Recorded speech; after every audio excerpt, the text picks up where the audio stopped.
She thought it was just another quiet evening, a trip to the grocery store she had walked to for years.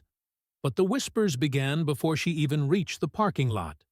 Cold stares, mocking laughter, and shadows that moved with purpose. An elderly black woman, living peacefully in her small town, suddenly found herself marked. She didn't know the men circling her car, their jackets stitched with a legacy of hate. She didn't know what they had planned. But what they didn't realize would soon change everything. Wait a second. Tell us where you're watching from in the comments, and don't forget to subscribe for more powerful stories like this. Her name was Evelyn, a 45-year-old, strong-willed, and independent woman. She balanced a demanding job with raising her teenage daughter, while her son, Daniel, worked out of town.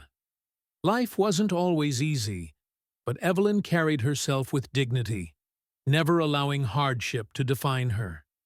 She was respected in her community as a woman who helped neighbors, volunteered at church, and still found time to cook Sunday dinners for her family. That night, Evelyn stopped by the local store after work, her mind on groceries and tomorrow's busy schedule. She didn't know the parking lot would soon become a stage for hatred. As she walked with her bag of food, 3 men leaned against a truck nearby.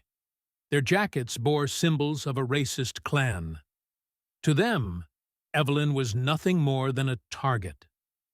What she didn't realize was that she had been chosen for something far darker than intimidation. The laughter started low, then grew louder. Evelyn felt the weight of their eyes, the mocking tone of their voices.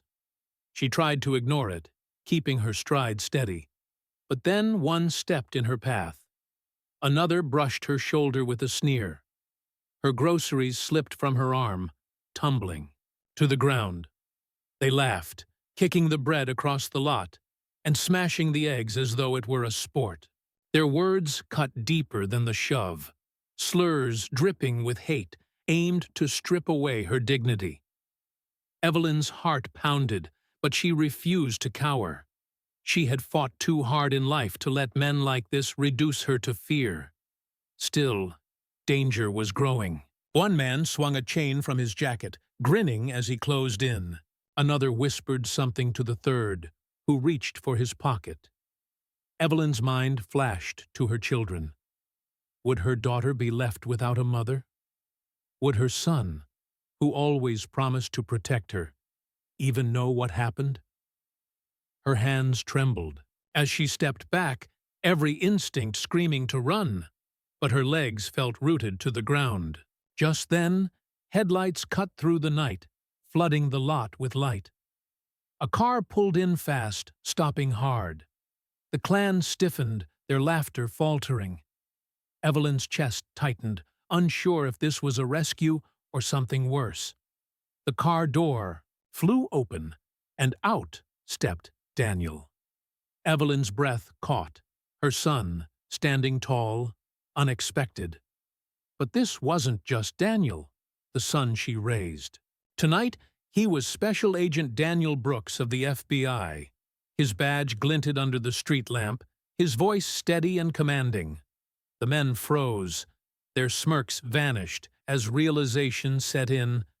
Daniel hadn't just come home, he had been investigating this very clan for months. And now, by cruel fate, they had targeted the wrong woman. Evelyn, trembling yet unbroken, locked eyes with her son as handcuffs snapped onto wrists. Sirens screamed closer.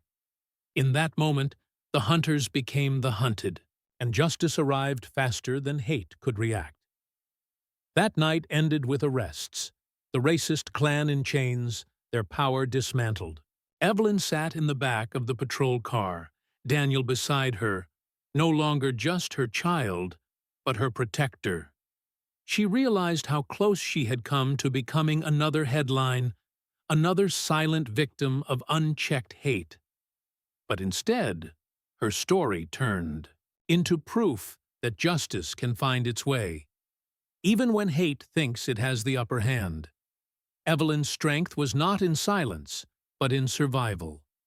And Daniel's presence reminded her that the fight against racism requires both courage and action.